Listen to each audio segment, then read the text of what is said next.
compliment of the season, and thank you for joining the first edition of Journalist Hangout this week. I'm Ayodele Ozubakun.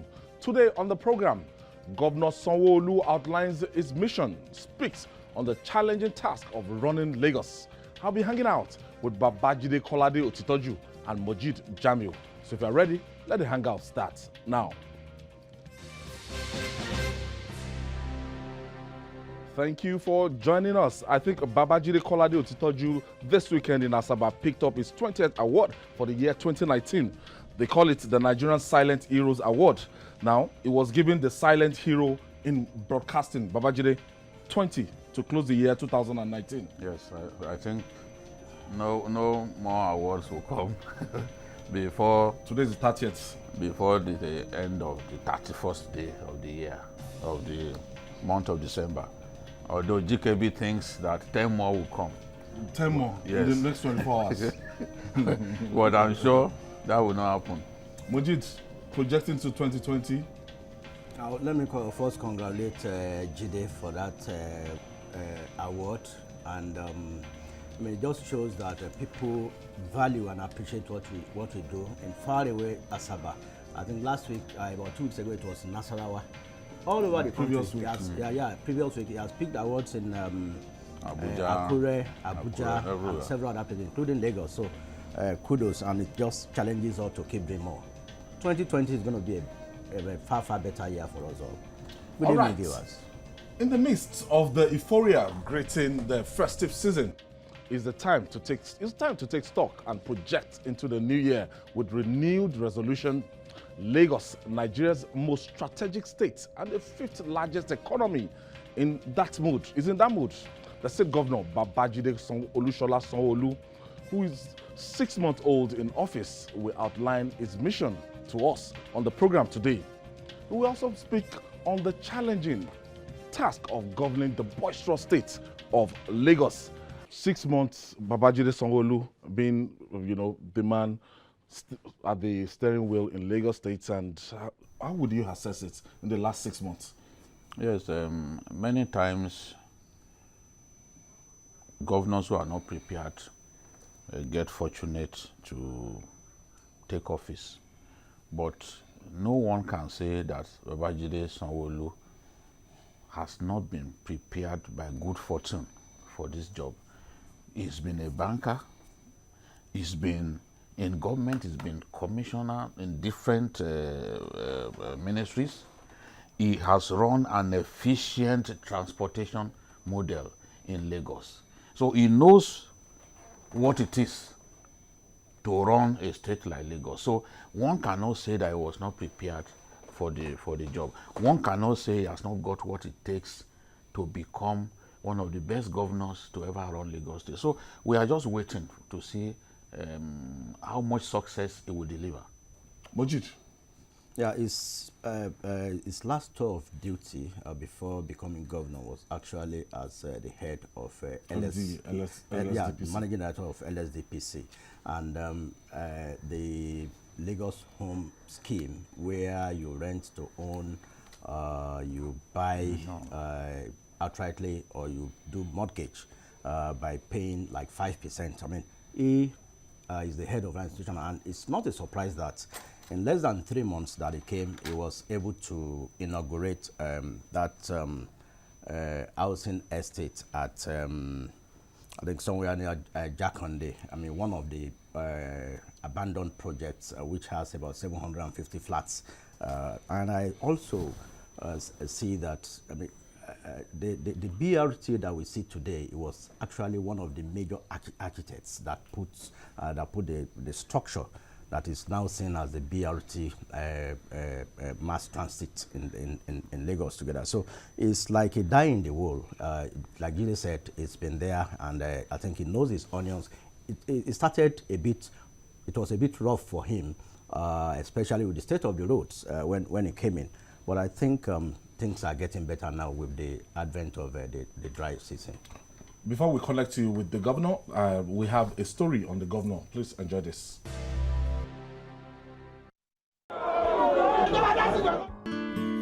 Babajide Sanwo-Olu embarked on massive campaign that paid off as he clinched the #1 seat of power in Lagos, the 5th largest economy of Africa.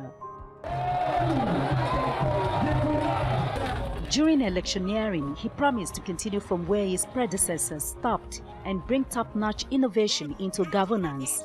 His idea is simply a people-centric government. This will consider the well-being of Lagos residents first through his project themes. After picking his running mate, a former commissioner for works and infrastructure, Obafemi Hamzat, all eyes was on 9th of March. Lagos voters turned out to exercise their franchise and elect Babajide Sanwo-Olu, who defeated his closest rival, Jamiu of the People's Democratic Party (PDP), with more than 500,000 votes.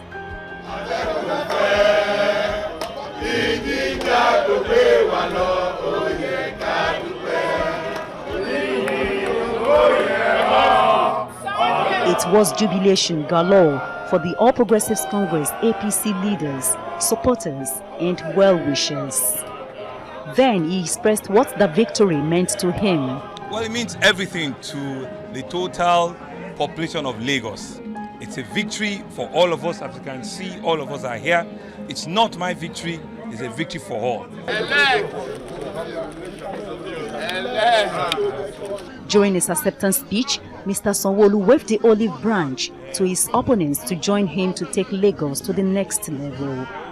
I keep no ledger of personal grievances and hold no grudges at all. Babajide Sanwo-Olu was the Managing Director and Chief Executive Officer of Lagos State Development Property Corporation, LSDPC. He was also a 3-time Commissioner in Lagos State, having served in the Ministries of Economic Planning and Budget, Commerce and Industry, and the Ministry of Establishments, Training and Pensions. He is an alumnus of Harvard Kennedy School of Government, London Business School, and the Lagos State Business School. He earned a bachelor's degree in surveying and geoinformatics and a Master of Business Administration, MBA, from the University of Lagos.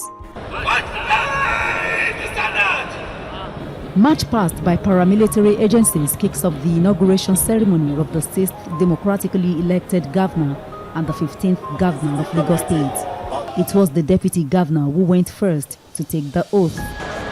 I, Kadri Obafemi Hamzat, do solemnly swear that as Deputy Governor of Lagos State, I will discharge my duties faithfully.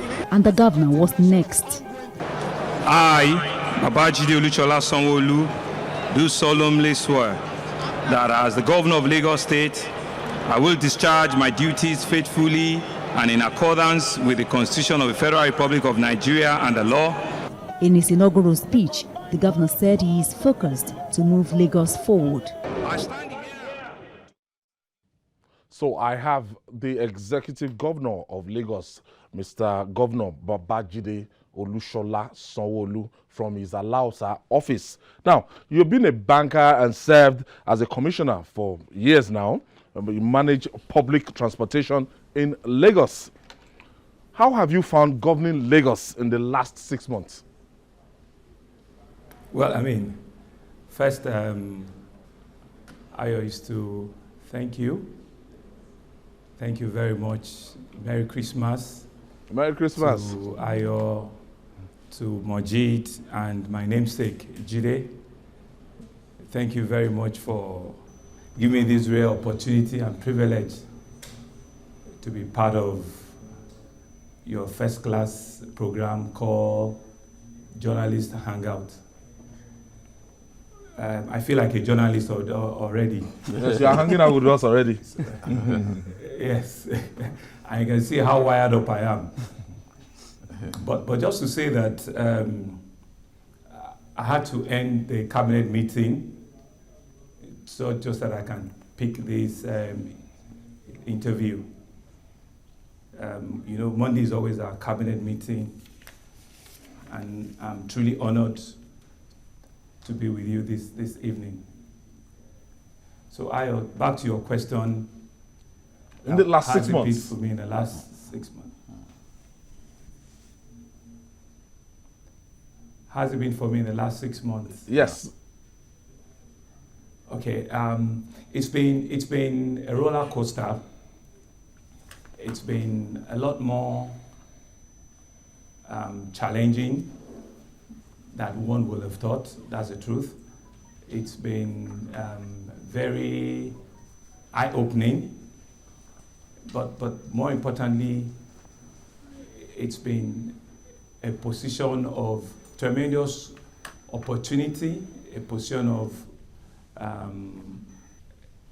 where people will expect that with the level of trust and commitment we're expecting from you, that things will begin to happen very quickly. So with our economic agenda, we had settled down very quickly. You know that we have our project teams, which we all know what it is: traffic management and transportation, health and environment,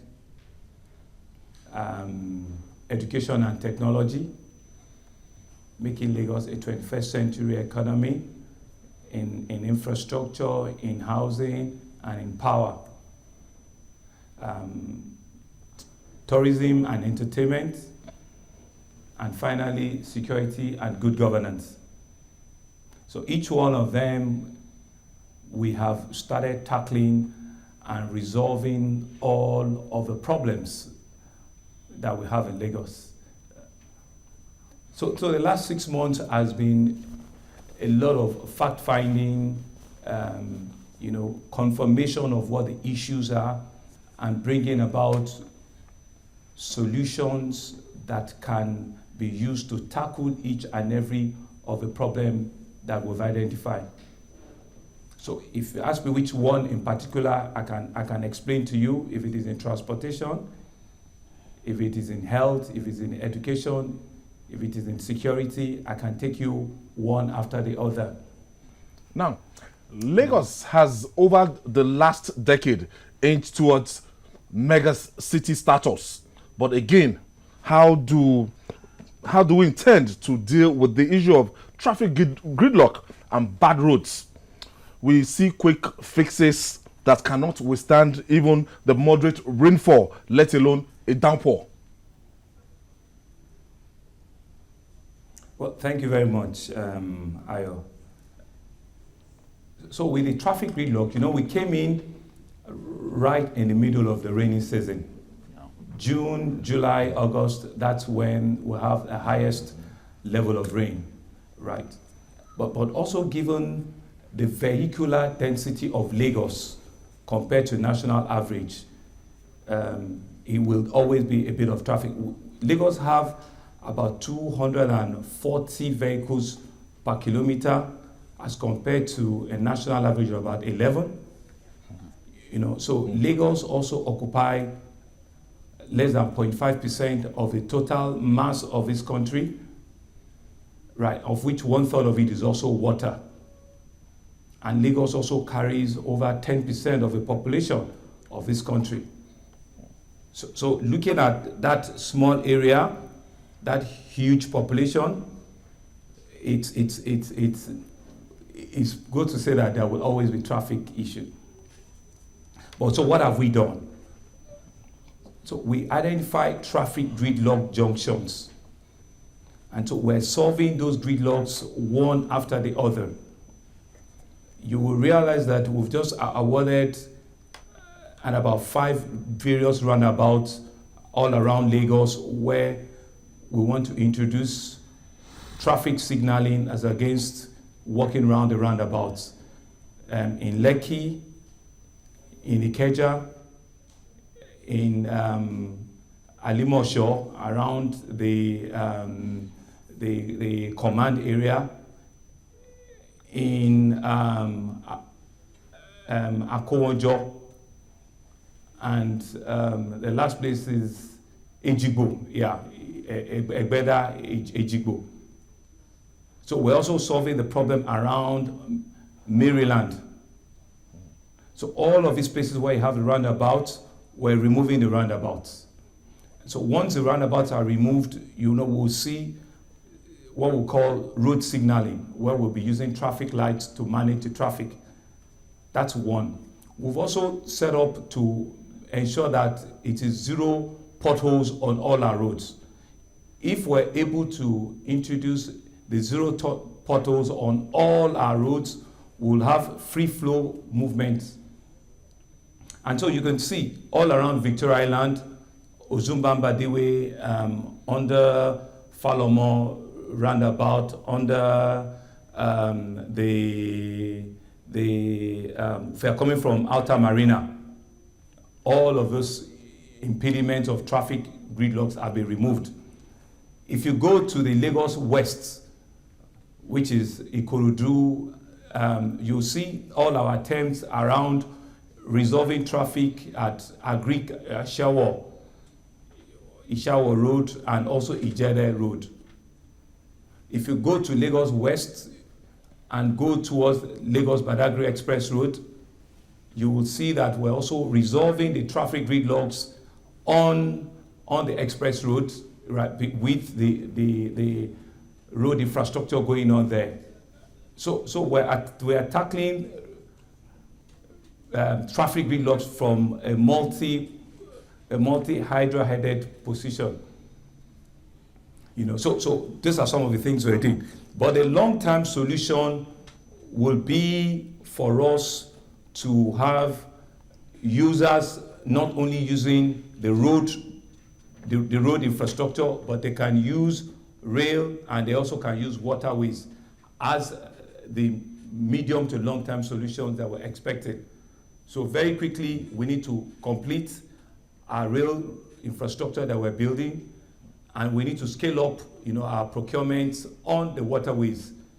In the new years, you'll see that there are new boats that will be launching for the waterways, so that we can direct traffic. People don't need to move only on the road. Let's use the natural water God has given us by ensuring that we have safe water transportation. We're completing some dredging in some of the corridors, and finally to be able to complete our rail project, the blue line, which is far gone, and the red line, which we are starting in the new year. So all this will give us a comprehensive transport traffic management solution, in the next couple of months. Okay, thank you, so Mr. That's Governor. how we're tackling them. Thank you, Mr. Governor. Thank you.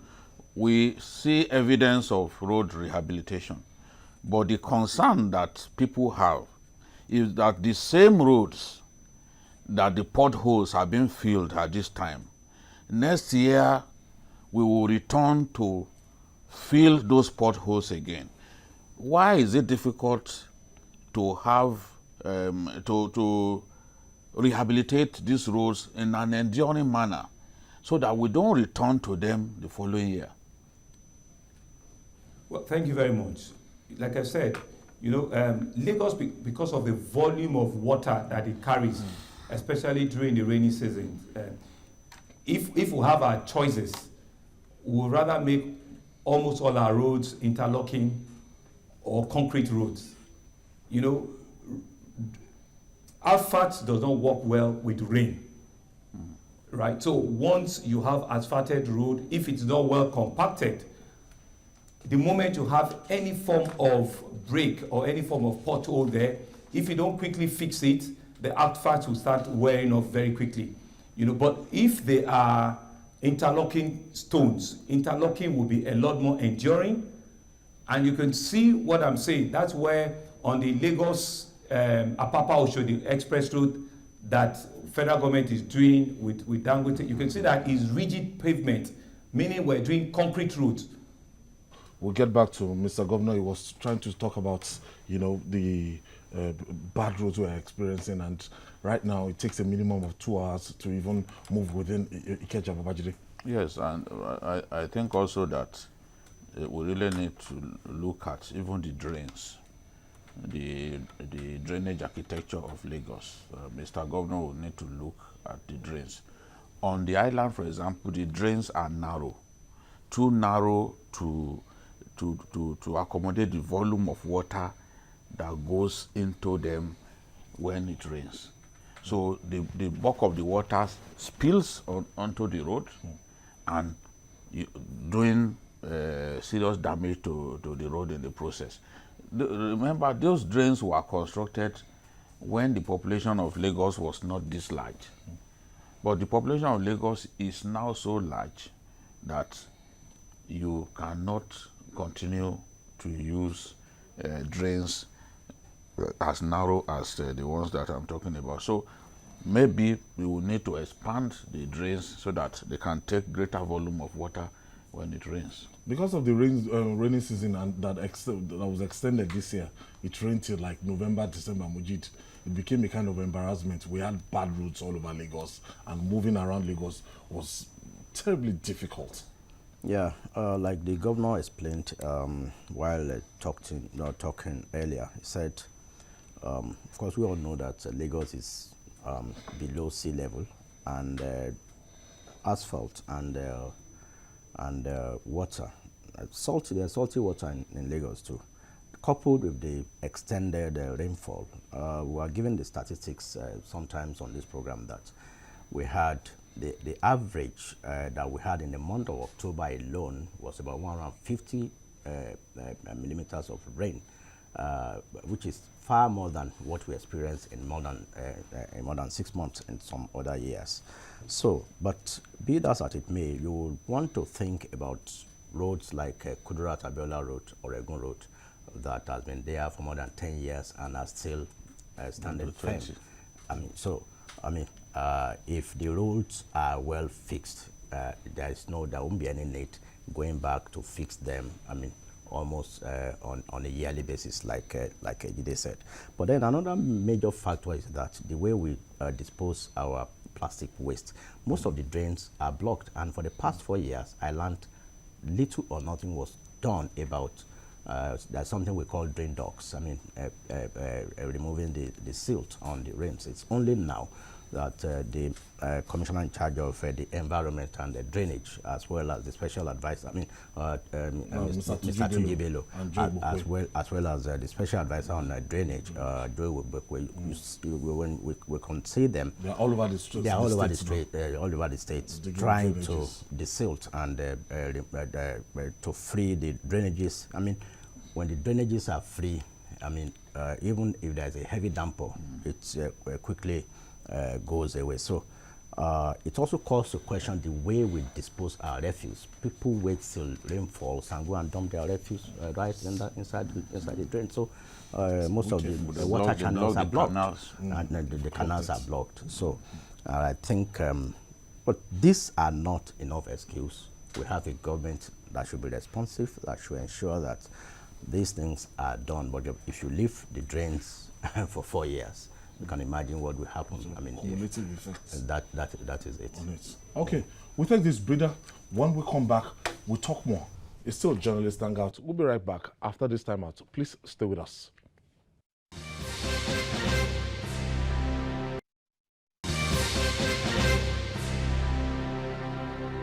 Come back. It's your multi-award-winning program, Journalist Hangout. We're reaching you live from our headquarters here in Lagos, Nigeria.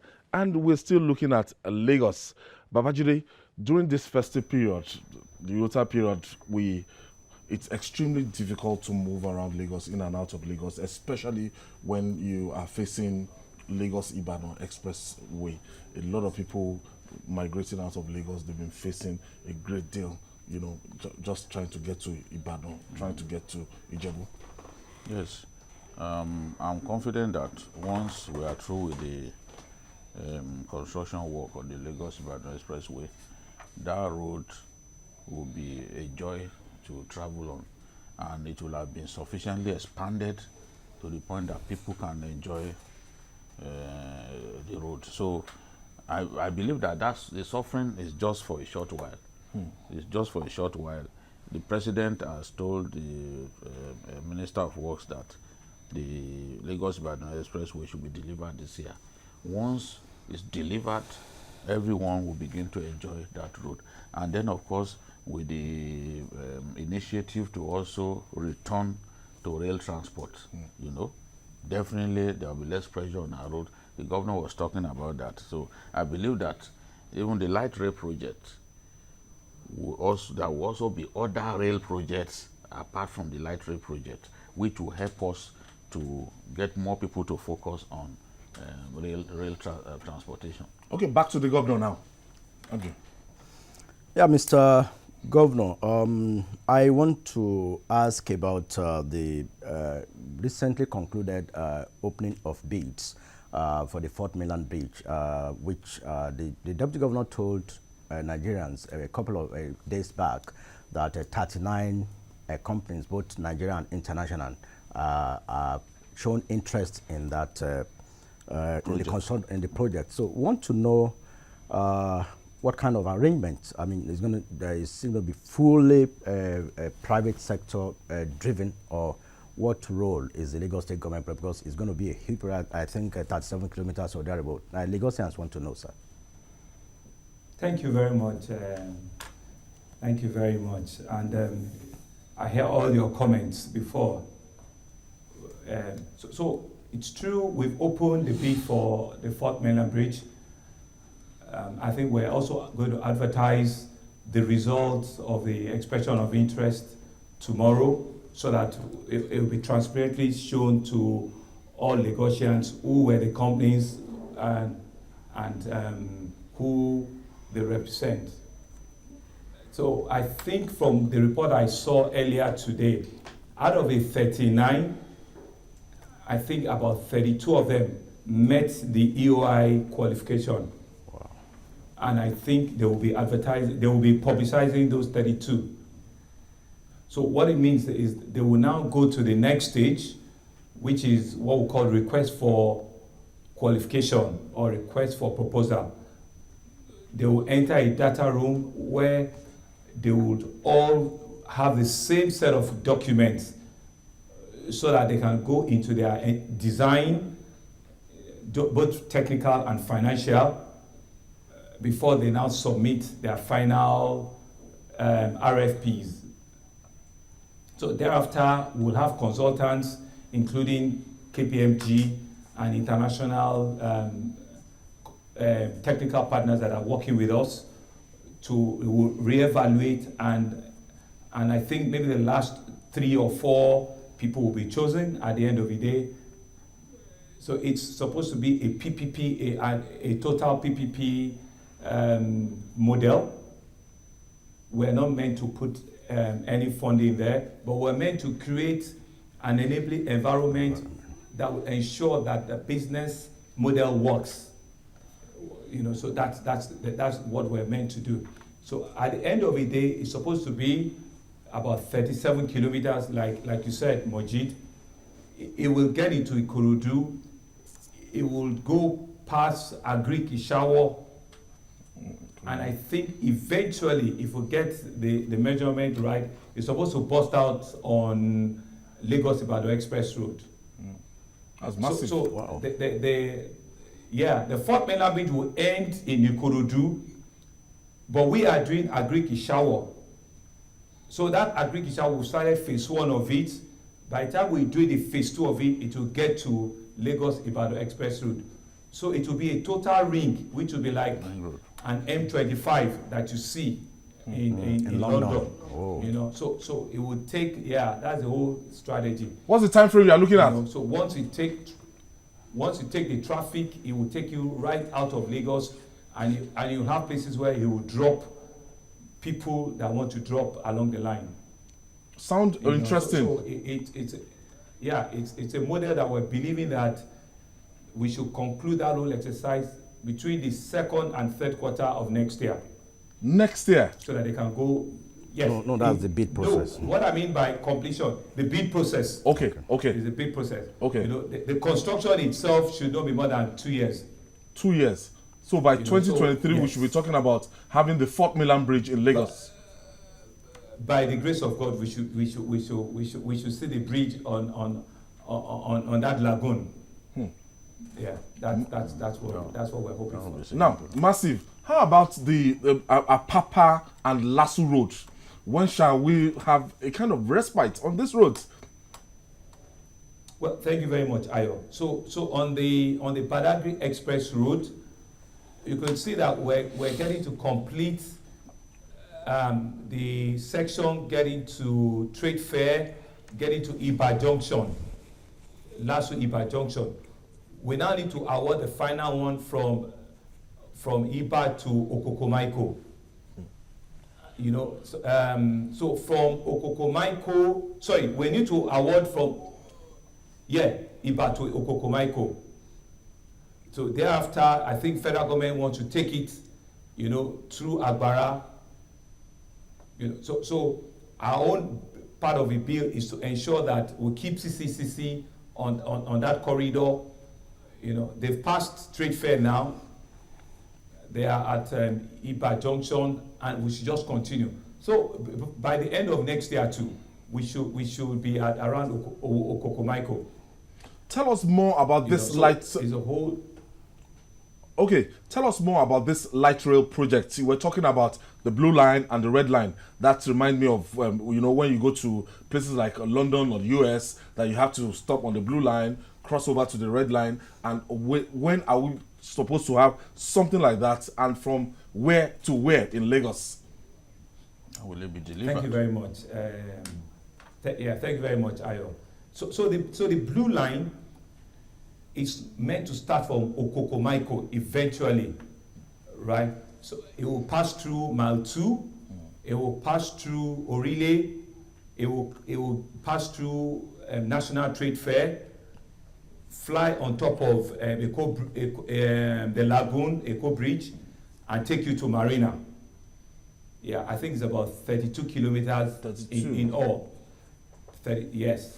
But the phase one of it that we're hoping that we should open before the end of next year, so before the end of 2021 actually, we'll take it from Mile 2 to Orile and then to Marina. But eventually we're supposed to take it back to Okokomaiko. So that's the whole blue line corridor. The red line is to start from Agege. It will come back to Oshodi, Mushin, Yaba, Ebutemeta, and get you to Ido. That's the first phase. Then the second phase of it will cross the water again and take you to Marina. So both the blue line and the red line are supposed to have an eventual terminal in Marina. So those are the two red projects that we are carrying on our own. But outside of that, we've also advertised 4 other rail corridors, which we'll call the purple line, the green line, the yellow line, and I think the orange line. So there are 4 other ones. One will take from the Lekki corridor. Another one will take you from Ikorodu. Will pass into Ikorodu and will take you to, I think it goes Lasu. So there are about 6 of them at the end of the day. But we know we cannot carry everything in our books. So we've advertised that one in the same way we've advertised the 4th Mainland Bridge. So we're hoping that sometime early next year, that bid will also be open and we'll know who will be interested in it. Okay, sir. So at the end of the day, in another 5 years, we're meant to see the London you are talking about, where, you know, the rail infrastructure will now become integrated. That's the whole master plan that we have. That was good to hear, Mr. Governor. But the two, the red and the blue, we want to take it on with some investors. But the other ones we want to be fully PPP model. That's good to hear, Mr. Governor. Thank you very much. I am a bit worried about something that will actually make me happy. The Dangote refinery and the deep sea port will soon be in operation. I want to know what plans you have to ensure that the kind of transportation chaos that we have in Apapa is not replicated in that area, because definitely when the Dangote refinery, one of the biggest in the world, begins operation, there will be high vehicular and human traffic towards that corridor. Yeah. So what plans do you have in place along with stakeholders to ensure that that kind of chaos does not happen? Thank you very much, Jide. So what we've done is we've looked at that whole corridor. There are 3 major road infrastructure that we're working with the stakeholders in that corridor. The first one is that we're meant to build a bridge. It will cross, there's a lagoon behind the Dangote refinery. It will burst out just by the edge of Epe before you get into that bridge that connects into Epe. So it will burst out there and it will take you into Epe. In fact, we're supposed to do another bridge. You know that bridge that goes into Epe town on Lekki Epe Express. We're supposed to do a second bridge and take you into Lekki, so into Epe. That's one. The second one is from the free trade zone. It will bypass Epe township. It will go and link Ijebu-Ode. You know that Epe Ijebu-Ode road. It will link it and it will take you to Ijebu-Ode Shagam road. So that one is also being designed as we speak. So the third one will be the road that is the existing Lekki Free Trade Zone road. We're signing an agreement with both Dangote Foundation, Dangote Refinery. They want to help us, dualize that road. It will take you back to Eleko Junction and enter, into the Lekki Epe Expressway. So what it means is that if you don't have any business coming into Lagos, you shouldn't come into Lagos at all. 2 roads will be constructed that will take you into Epe Township. You can take a left and go towards Ijebu-Ode. Another one will not even enter Epe. It will take you behind of Epe. There are two lagoon that it will cross over. That one will take you to Ijebu-Ode Shagam to Benin Express Road. So how are we working this out? The developer of the port, which is the China Harbor, with ourselves are designing one of that road corridor. Another one is being designed by CRCC and ourselves. All of these things are all PPP concept. And the third one is with Dangote Refinery and ourselves, also a PPP model. So we'll scale up the existing Lagos Epe Express route, but more importantly is to take the traffic into Epe and out of Epe towards Shagam, Ijebu-Ode, Benin, or a road. So the containers are not meant to come into Lagos at all if they are not meant for Lagos at all. And one of the rail lines that I talked about, I think is the purple or the green one, is actually meant to take you from Victoria Island straight into the Lekki Free Trade Zone. I think it's one of the longest, about 65 kilometers. It's one of the ones we have advertised for the PPP construction. Yeah, thank you, Mr. Governor, for these explanations. I think Jide will be a bit relieved now hearing you mention the plans for the Lekki Zone and also Lagosians. Now, we move to security, and most of us who live in Lagos are quite worried with the increasing menace of the commercial motorcyclists, popularly known as Okada. There used to be a time that motorcycles with engine capacity below 50 cc are not meant to ply some major roads, but you see them everywhere now. Even with the license, some of them are even licensed. Now you see some companies doing registered motorcycle transportation. What are you doing, sir, to regulate this and ensure that our roads are free and we don't have more people going to the orthopedic hospital?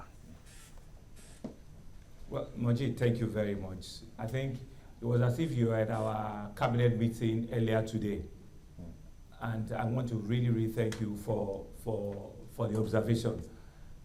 Let me also say this, we're having a security meeting tomorrow, right? And after that security meeting, we're going to make a pronouncement.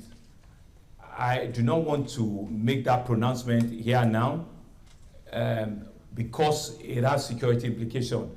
So we want to sign it off with our security committee, which we're having tomorrow morning. After the security meeting tomorrow, there will be an announcement on the decision that the Lagos State government has taken with its entire security operatives on what and how we want to deal with the Okada menace and also Keke Marwa. So just give me the next 24 hours and you see the pronouncement being made. So that's why I'm saying I want to thank you for preempting and for being proactive, because it's a far-reaching decision, but we need to clear it and clarify it with entire security architecture of the state before we make that pronouncement. Thank you, sir. Mr. Governor, a related question is the level of migrants coming into Lagos on a daily basis. It's like we have about 86 migrants minimum and on the average entry Lagos every hour, and which means more than 2,000 people enter Lagos on a daily basis without planning to go back. I think about 2 or 3 months ago, 200 people loaded in a trailer, were accosted before they were eventually freed. We have that happening on a daily basis. Sir, some of these people are illegal aliens. I know the federal government has a January 11 deadline for illegal aliens to register, but what is the Lagos State government doing to ensure that we are safe of these illegal people entering the city of Lagos?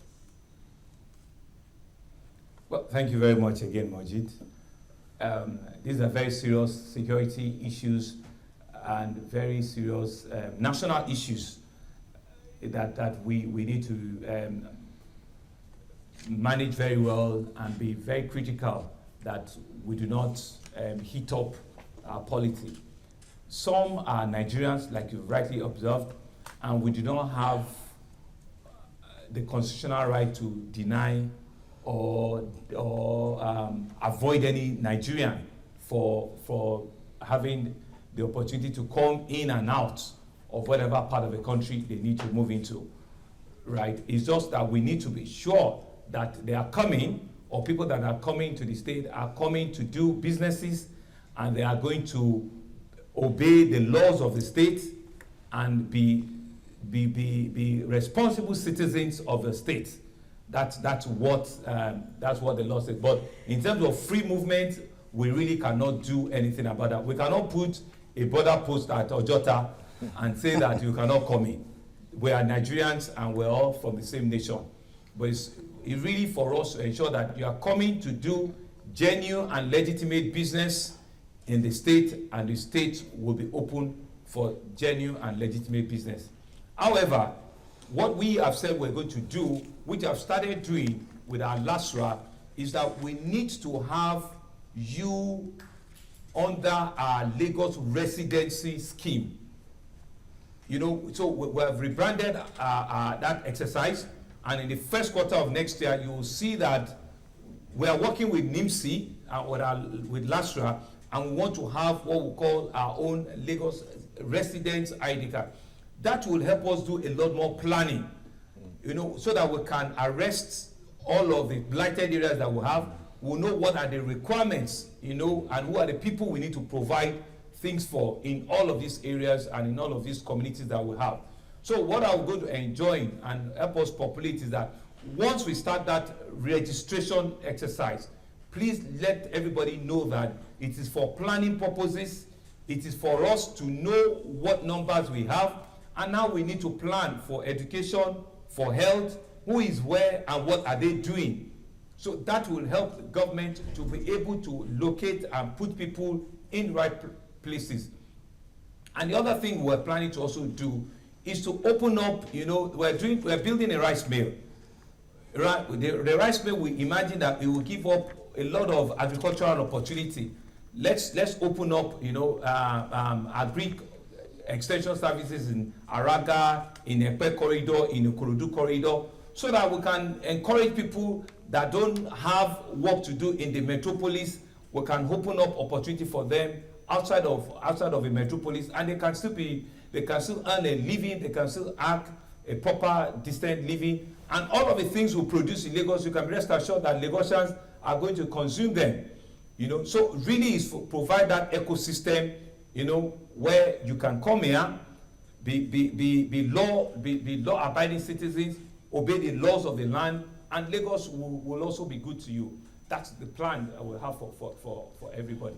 Mr. Governor, many have complained about the activities of the Lagos State Task Force, including extrajudicial killings. What are you doing to ensure that they conform with the laid down rules and do their jobs with human face? Well, I will not agree that there is any extrajudicial killing. None as that has happened under my watch, not with our task force, nothing like that. We've had one or two unfortunate incidents, maybe some police officer discharging their guns indiscriminately, which the Lagos State Police Command is handling currently, but there has never been any form of extrajudicial killing by the task force that I'm aware of, But there are people that we've been asked to do, work for us, and we're monitoring them. We're ensuring that what they require for them to do the work well, that we give it to them. On a weekly basis, they report to me, right, and I'm tracking it, right? But one or two incidents that had happened in the last 1 month are things that has to do with the Lagos State Police Command, and I think the police are handling that at their level, and they're dealing with the issues. Now let me take you to the political will to implement laws duly passed by the State House of Assembly and signed into law is something lacking in this state. For instance, the traffic law and the anti-land grabbing law. We have seen much of the implementation of this law and others. What are you doing to address this? We have not seen much in terms of implementation. Traffic law. Well, thank you very much. The traffic law, it's very, it's something that is funny. We know that we cannot arrest, our LASMA cannot arrest. The law is very clear.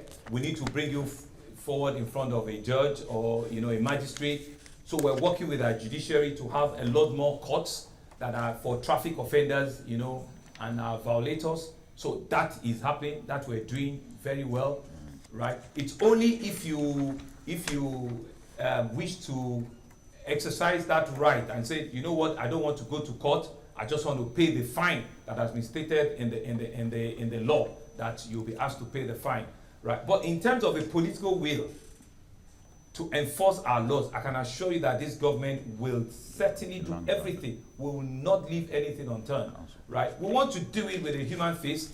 We want to do it with the collaboration of our judicial commission, of our judicial arm of government. We don't want to do anything that is outside of judicial process. But I can assure you that the political will is there.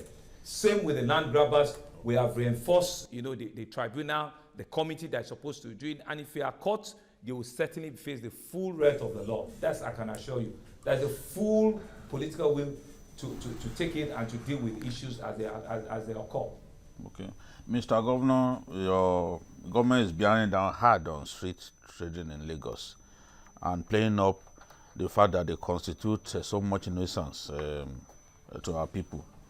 What are you doing about the consequences of taking them off the streets without a fallback option for a lot of these people? And to them, that is a means of earning their livelihood without resorting to stealing.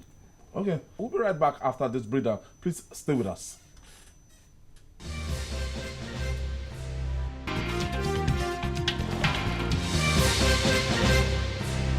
All right, welcome back. Now, Jide, you asked Mr. Governor the question about. Yes, Mr. Governor, let me take the question again.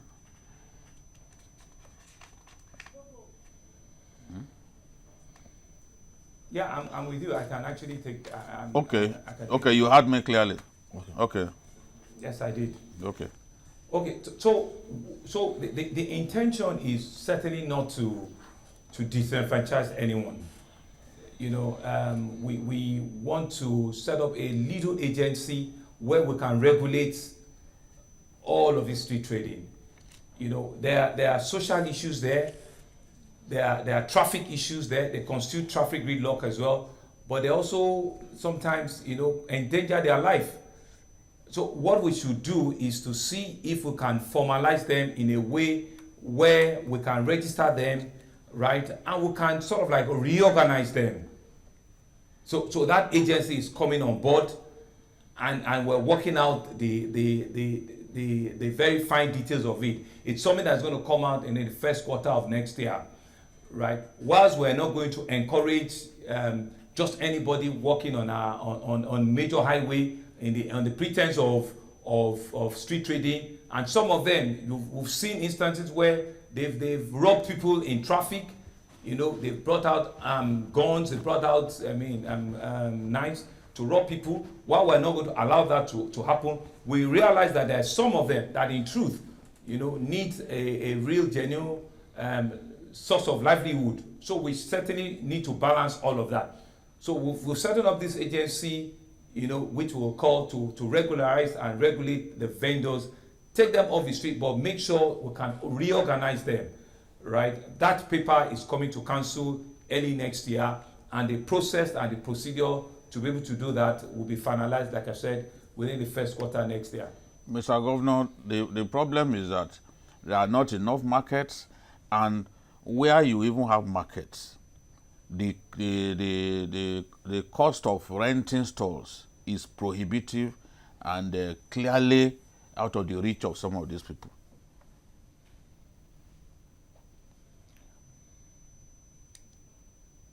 So how do we deal with this? Well, I mean, you are right. I mean, we don't have enough market, but it's also an investment opportunity for some people. We are identifying areas where we can build more markets, right? But one of the challenges we realize is that, like you said, even the ones we built, people don't want to stay inside because they believe that it's only when they stand on the streets that people will patronize them. You know, we just need to change the psyche of our people too, right? To be able to explain to them that this market is there. There are some financial institutions that will say to them, over the next 10, 15 years, you don't need to pay at once. I'm aware that Tejo market, I'm aware of Oimbo market, I'm aware that Oluwole market have all of these schemes where you can be paying your rent on a monthly basis. Nobody is asking you to pay a lump sum to buy the market, to buy the stalls today, but to pay over time. But all of them want to stay on the main road, which will not allow that to happen. But we also need to still build more markets. Yeah, we need to encourage the private sector to also partner with us, so that they can also realize those investments over the number of years in which they are going to have the market for. You know, so yes, that is also coming up. Thank you, Mr. Governor. How committed is this administration towards an eco-friendly system, especially given the fact that the last climate change summit in Spain threw up the morality question and for business interests and the environment. And also, in addition to that, we also want you to take the issue of waste management and environmental pollution. Olusosun is very close to the TV studio here. I mean, when it was designed, I think Ojota was like a bush, but now it is in the heart of town. One of the biggest estates in Nigeria today is the Magodo Residential Estate. Every night, people around this axis feel this, stench coming from this place. What are you doing, sir? Yeah. Are there plans to create new dump sites far away from the city? Thank you very much, Mojeed. Yes, there are two plans. We're actually at the process of developing what we call a sanitary landfill site. yes, we're actually grinding down Olusosun gradually. Olusosun we should stop dumping Olusosun sometime from next year or thereabout. I don't know the exit date, right? But the truth is we're doing 2 sanitary landfill sites, one on the Lagos West corridor towards Badagry, and another one on the Lagos East corridor.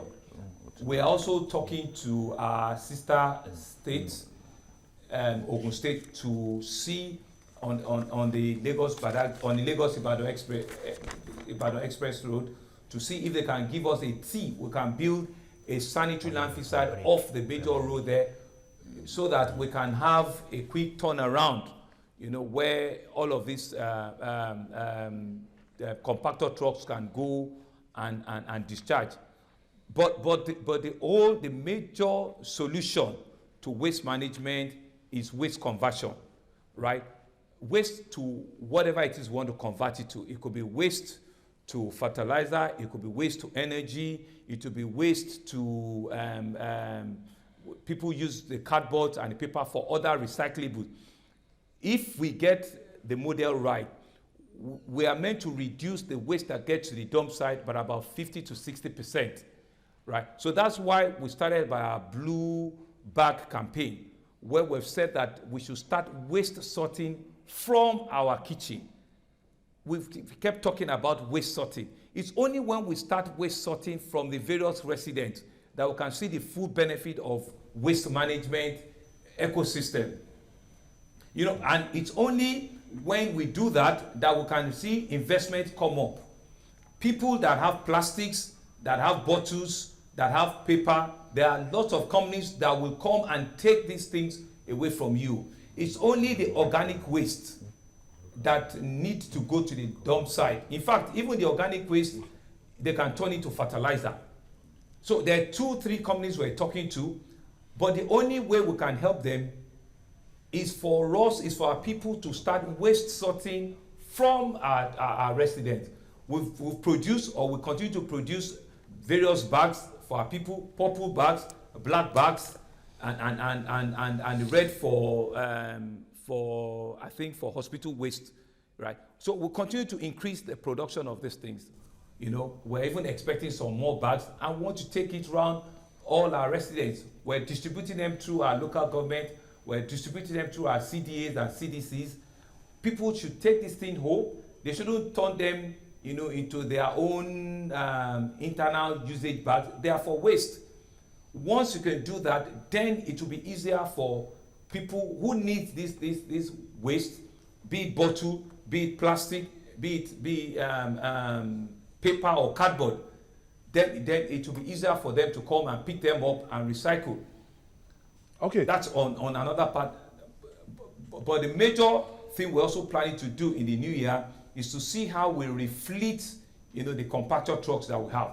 A lot of them also get broken down, on the road. So the state government is trying to come up with a scheme where we can help them refleet, buy new compactor trucks for them, so that their turnaround time will be faster and quicker when they go to the dump site, to dump this refuse, So it is a total comprehensive thing. It's like power. Waste has to see from generation to transmission, and to distribution. So it is the whole ecosystem that we're trying to do. But a lot of advocacy needs to come in there. People need to understand that waste sorting is the first thing that needs to do. So we're taking the conversations to our schools. We're taking the conversations to our churches, to our mosques. We're taking the conversations to community meetings where people are, so that people understand and know that if we can start waste sorting, we will reduce waste management by about 20 to 30%. And it will make investment in that area a lot easier for other people to come in. Okay, Mr. Governor, we take Jide and Ayo, you have that responsibility to help me populate